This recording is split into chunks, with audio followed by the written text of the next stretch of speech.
India research குரூப்லேருந்து வந்திருக்காரு. எங்களோட கருத்து என்ன பேசணும், இந்த ஏவன் ஏ2 மேட்டர் எல்லாத்தையும் எடுத்து துணியை எடுக்கிறது இவர் தான். இவரை மதுரைக்கு வந்தது 2 காரணம். ஒன்று, இப்போ மன்ரேகா, அதாவது வேலை வாய்ப்பு திட்டம், காந்தி அடிகளார் பேரில் காந்தி மியூசியம்ல இருந்து இது பேசுறது பெரிய ஆயிருக்கு. காந்தி அடிகளார் பேரில் இருக்கிற 100 நாள் வேலை வாய்ப்பு திட்டத்தை கம்ப்ளீட்டா வேற மாதிரி மாற்றிருக்காரு.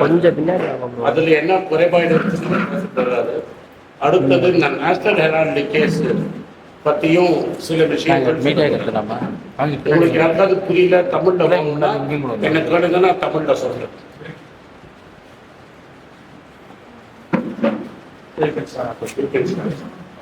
Thank you very much for coming to this press conference. I want to talk about 2 issues that the Congress Party has been facing. In fact, 2 issues that the country are very concerned about. The first is the renaming and redesign of the Mahatma Gandhi National Rural Employment Guarantee Act, MGNREGA, which, as you are aware, during COVID, MGNREGA and the Food Security Act, both of them are UPA bills and policies, schemes. They saved the country. Literally, when people were walking on the streets, going from the cities to the villages, what saved them was the fact that they could make some money through MGNREGA employment guarantee, and they could get some food from the National Food Security Act. It's another matter that the Prime Minister put his picture everywhere trying to take credit. But the whole country knows what saved the country in this time of COVID crisis and continues to do a very important role in keeping the poor afloat in a very challenging economic environment. Now, I want to point out that the new bill that on paper they have designed it, they've increased the days from 100 to 125, there's a new name, they have some very jazzy, shiny exterior, but when you look at the interior, it's completely rotten compared with the rights-based approach that the UPA government has brought in. One of the important things about MGNREGA was it was self-selecting. You would only go if you really needed it. If you felt that there was no other way to earn income, you would go and work there. It would be available for you in times of distress. Now it has become a top-down scheme.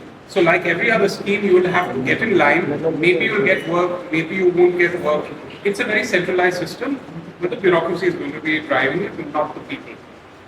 The second part was the earlier scheme applied wherever.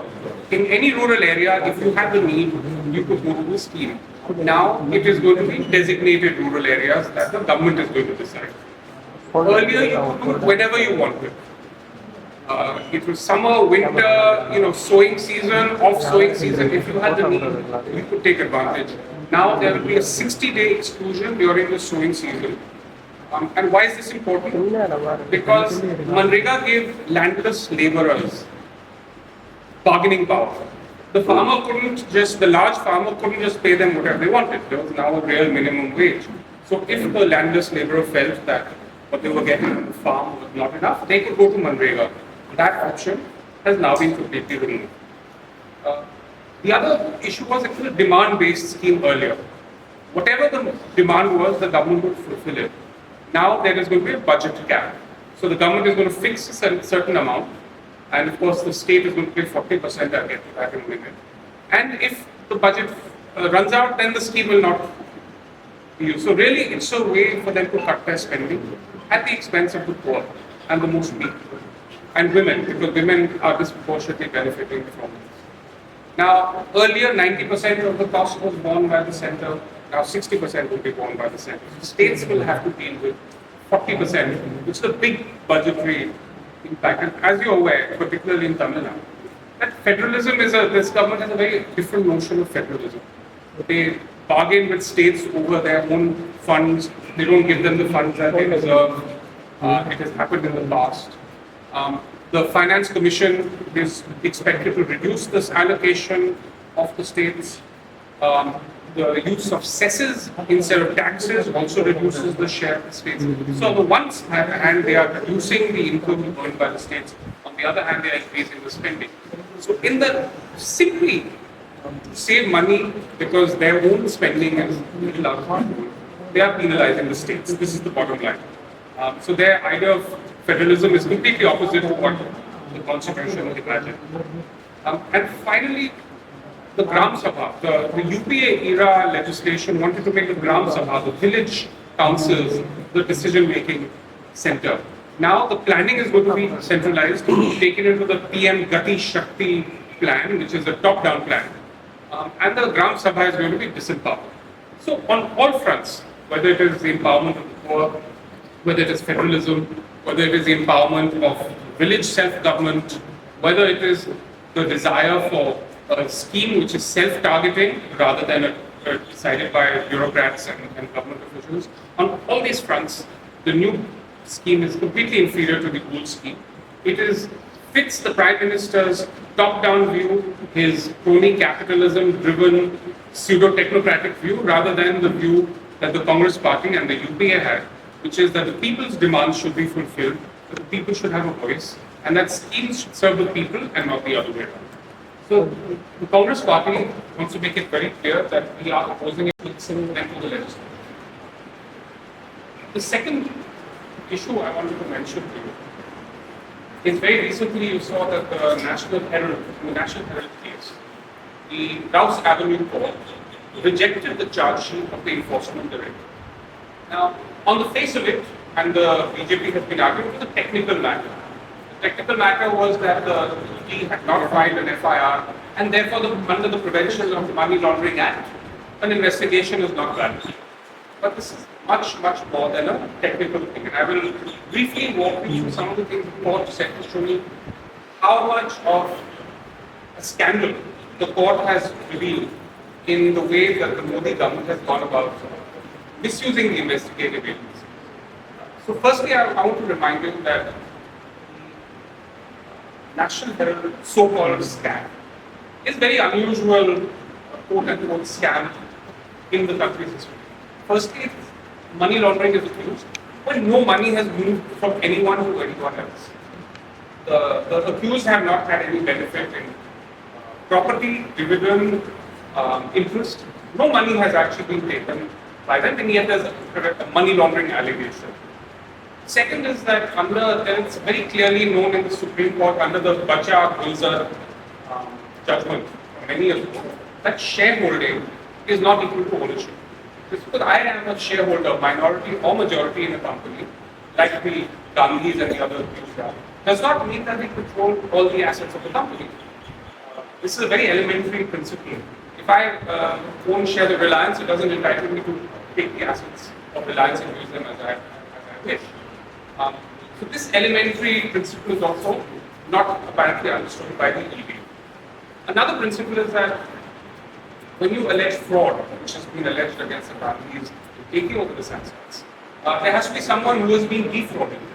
And National Herald, and this is the judgment, had 1057 shareholders. Has any shareholder complained that they have been defrauded? No. No shareholder has complained that they have been defrauded. But Mr. Subramaniam Swamy comes, parachutes out of nowhere, jumps into this case and starts making complaints. And these are complaints that for 7 years the ED and CBI did not take seriously. I want to put that out there. And Subramaniam Swamiji has, since then, he has himself asked for a stay on his case and has backed away from this case. But the ED then jumped in 21. Now, I'll just make very concise some points I want to highlight from the judgment. The judgment says, it is in theory it's a technical judgment, that for this reason, this charge sheet is rejected. But what it says in the judgment is it points out that the ED and CBI for 7 years, from 2014 to 2021, had the view, both of them agreed, they were in communication here, that there was no grounds to file an FIR. There was no predicate offence which is needed to start to initiate a PMLA investigation. The CBI even today does not believe that there are any grounds. This very clearly the judgment says. But the ED miraculously in 2021 decides that we will proceed with an investigation, and it brings Rahul Gandhi in, as you know, 50 hours of questioning over 5 days. Mrs. Sonia Gandhi was brought in, others were brought in. Mr. Kharge was also brought in for interrogation. Even though there is no predicate offence, as the judgment makes very clear. So, it is completely, the question then arises, if ED and CBI for 7 years said that there's no offense. Therefore, we are not going to investigate. What made the ED change its mind? What invisible forces, and we can only surmise what these invisible forces are. The Prime Minister and Home Minister are the only people who can make the ED changes. They went into a completely illegal investigation, which fortunately has now been thrown out by the court, because it's very clear that there is no grounds for this. It's a political witch hunt. It is a political vendetta using the agencies, the same agencies that were used to fundraising in electoral voting. So, the conclusion is that Prime Minister Modi, despite having lost his majority, he continues on his destructive path. But there is political vendetta against his opponents, which you remember Mr. Rahul Gandhi was expelled from Parliament on a fraudulent case, and he came back as LOP, much stronger after the election. So similarly, this National Herald case is going to have its backfire. One more point I want to just make is this alleged fraud was alleged against a company that was sick. Now, after all the restructuring that have been accused of money laundering, the company now become a going concern. It now has 5.8 more page views every year. It has 4 editions. It is expanding now. So explain to me what kind of fraud there is, that a company is defrauded and then it grows, expands and becomes more profitable. This is another new development in the history of the company. So just to conclude, the government has once again miscalculated by trying to destroy MGNREGA. It has miscalculated by trying to convert the National Herald case into a political issue, and it is going to pay the price in the coming days. Thank you very much.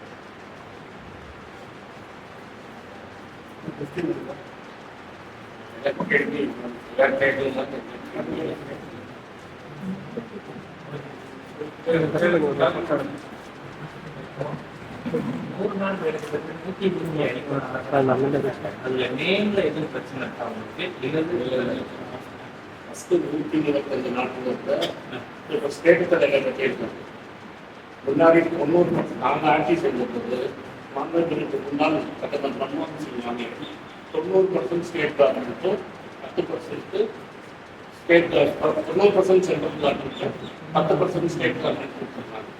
இப்போ என்ன சொல்கிறாங்க, 60% நாம் கொடுக்கணும், 40% நீங்கள் கொடுக்கணும். ரெண்டாவது பெரிய problem, budget அலோகேஷனே கிடையாது. மக்கள் கேட்குற அளவுக்கு நாங்கள் காசு கொடுத்தோம்னு நாங்கள் 50,000 கோடி பட்ஜெட் வச்சுருக்கோம்னு வச்சுக்கோம். மக்கள் 50,000 கோடி கொடுத்தா 50,000 கோடி. இப்போ இவங்க என்ன சொல்கிறாங்க, 125 நாள் வைக்கலாம், ஆனால் பட்ஜெட் இல்லாதான் போகும். ஆனால் நீங்கள் 120 நாளைக்கு பட்ஜெட் இல்லைன்னா பட்ஜெட் இல்லை தான். சுப்ரீம் கோர்ட்லேயே வந்து பல வாட்டி கேஸ் போட்டு முன்னாடி வருஷம் MGNREGA பட்ஜெட் கொடுக்காம சென்ட்ரல் கவர்மெண்ட் நிறுத்தி வச்சு ஸ்டேட் கவர்மெண்ட் நிறுத்தி ஒரு வருஷத்துக்கு 5,000 கோடி 20,000 கோடி ஒரு அமௌண்ட்டை வந்து அவங்க நிறுத்தி வச்சிருக்காங்க. இது வந்து பணக்காரங்களுக்கு அவங்க செய்யற தொண்டுக்காக இந்த மக்களுக்கு செய்ய பணத்தை கொடுத்த பணம் இல்லை. கஜானா காலிங்கிறதுனால ஒரு பட்ஜெட்டை போட்டு இந்த பட்ஜெட்டுக்கு மேலே எங்களால் கொடுக்க முடியாது. இனிமேல் ஸ்டேட் கவர்மெண்ட் கொடுக்கணும். வரி வர வேண்டிய எல்லாத்துமே நீங்கள் பிடிக்கிட்டீங்க. ஜிஎஸ்டி இப்போ சென்ட்ரல் பாதி, நாங்கள் ஸ்டேட் கவர்மெண்ட் பாதி. அதே மாதிரி இப்போ வந்து செஸ்ஸின் பெட்ரோல் எல்லாத்தையும் செஸ்ஸுன்னு போட்டு தூக்கிட்டீங்க. செஸ்ஸுனா சென்ட்ரல் ஸ்டேட் கவர்மெண்ட்டுக்கு வருமானம். ஸ்டேட் கவர்மெண்ட் எங்கே வருமானம் கொடுக்கும்? பெட்ரோல் தான் நீங்களே காசு எடுத்துட்டீங்க, டீசல் தான் நீங்களே காசு எடுத்துட்டீங்க, செஸ்ஸுன்னு போட்டு எடுத்துட்டீங்க. இப்போ டுபாக்கோ சிகரெட்டில் விலையை எடுத்துட்டு காம்பன்சேஷன் நீங்களே எடுத்துக்கணும். வரவெல்லாம் நான் வச்சுப்பேன், சில பேர் நீங்கள் வச்சு எந்த ஸ்டேட்டில் எந்த மாநிலத்தால் பணம் கொடுக்க முடியும்? காசுலேருந்து வருதா பணம்? அதுக்கப்புறம் என்ன சொல்றீங்க, கடன் வாங்கக்கூடாது. கடன் வாங்கி ஏழைகளுக்கு செய்யணும்னா நீங்கள் என்ன சொல்றீங்க, கடனும் வாங்கக்கூடாது. நான் கடனும் வாங்கக்கூடாது, எனக்கு வருவாயும் கிடையாது, ஆனால் பணத்தை கொடுத்தா எங்களுக்கு கொடுக்கணும். அதுக்கப்புறம் ஒரு பட்ஜெட்டை போடுறீங்க. எனக்கு காந்தி பேர் முக்கியமாக தெரியுங்களா? இந்த கோட்ஸை நாட்டுக்கு இண்டிபெண்டன்ஸ் வாங்கி கொடுத்தாரு. இப்போ அடுத்த கட்ட போராட்டம் தான்.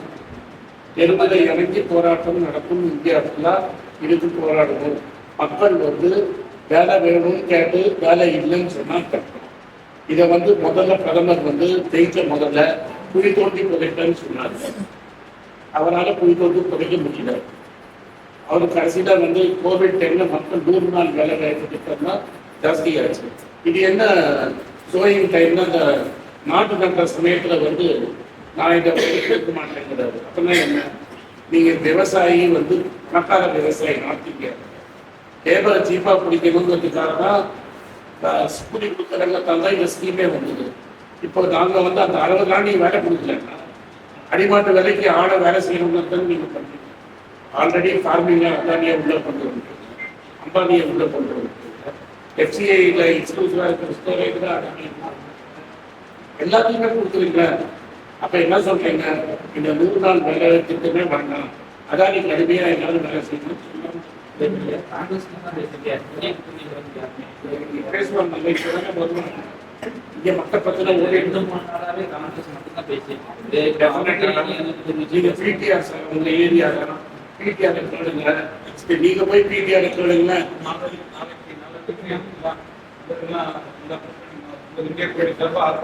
இந்தியா கூட்டாங்க 24 தேதிக்காக ஆர்ப்பாட்டத்திற்கு பிடிஆர் உங்க ஊர் தான். பிடிஆர் கேளுங்க. ஸ்டேட்டெல்லாம் 40% கொடுக்க முடியுமா? நீங்க போய் பிடிஆர் கேளுங்க. போய் கேட்கலாம் இல்லையா? பிடிஆர் சாரை பார்த்து நீங்க கேளுங்க. இது நியாயமான எங்க சார் பணம் இருக்கு?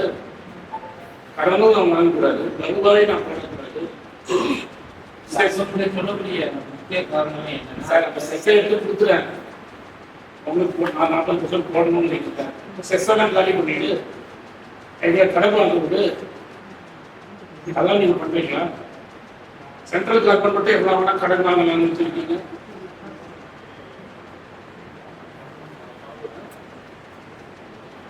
பஞ்சாயத்து நம்ம டெல்லியில் இருக்கிறவங்களுக்கு தெரியுமா வேலை போகணும்னு? இல்லை பஞ்சாயத்து தலைவருக்கு இந்த கிராமத்துக்கு வேலை போகணும்னு பஞ்சாயத்து தலைவருக்கு தெரியுமா? இல்லை டெல்லியில் இருக்கிறவங்களுக்கு தெரியுமா? சொல்லுங்க. இன்னொரு விஷய காரணம் நிறைய பஞ்சாயத்துலயே நிறைய நடக்கலைங்களா? இப்போ அனில் அம்பானி மேல உயிர் கூட சிபிஐ சொல்லிட்டு அவரோட பையன் மேல சார்ஜ் ஷீட் போட்டாங்க. ஏதாவது ஒரு நாளா உள்ள வச்சார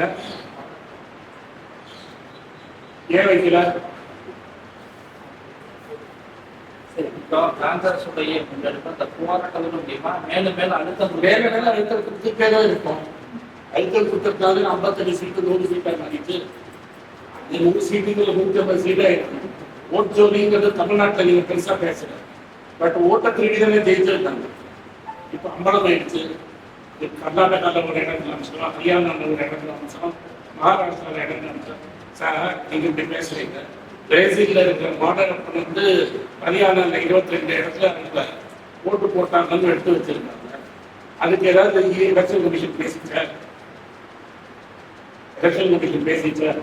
பிரேசில்ல இருக்கிற பெண்மணி இந்தியா எங்க இருக்குன்னு தெரியாத 22 வாட்டி ஹரியானாவில் ஓட்டு போடும்போது அதை பத்தி ஏன் பேச மாட்டேங்கிறாங்க?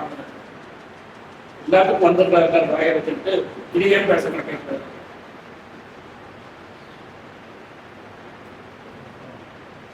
நிறைய பேர் கேட்கணும். தேர்தல் காங்கிரஸுக்கு அதிகப்படியான சீட்டுகள் தமிழ்நாட்டில் காங்கிரஸ் ராகுல் காந்தி கட்சி, பிரியங்கா காந்தி கட்சி. ராகுல் காந்தி திருவிழா யார் வந்து யாரை பார்த்தாங்க, நான் போய் யாரை பார்த்தேன், நான் யாரை கட்டி கொடுத்தேன், அதெல்லாம் முக்கியம் கிடையாது. இருக்கிறது ஒரே ஒன்று தான், ஹைகமாண்ட் தான். எங்கள் தலைவர் ராகுல் காந்தி என்ன கொண்டு கொடுக்குறாரோ அதான். ஓகே, ஹைகமாண்ட் தான். ஆனால் அகில இந்திய பேரியக்கம் தான் நம்ம சொல்லிட்டு இருக்காங்க. ஆனா ஒரு கூட்டம் வச்சா 10 பேர் 5 பேர் தானே கூட்டத்தை நீங்க பார்க்கல. நேற்று இதே மதுரையில் நான் கூட்டம் போட்டேன், 1000 பேர் வந்தாங்க. அன்னைக்கு நீங்க நேற்று காரைக்குடியில கூட்டம் போட்டேன், 600 பேர் வந்தாங்க. ஆனா நான் இதெல்லாம் அனுப்பிச்சு வைக்கிறேன். காங்கிரஸ்காரங்க என்ன பார்த்து 1000 பேர் வந்தாங்க. நேற்று காரைக்குடியில 500 பேர் வந்தாங்க.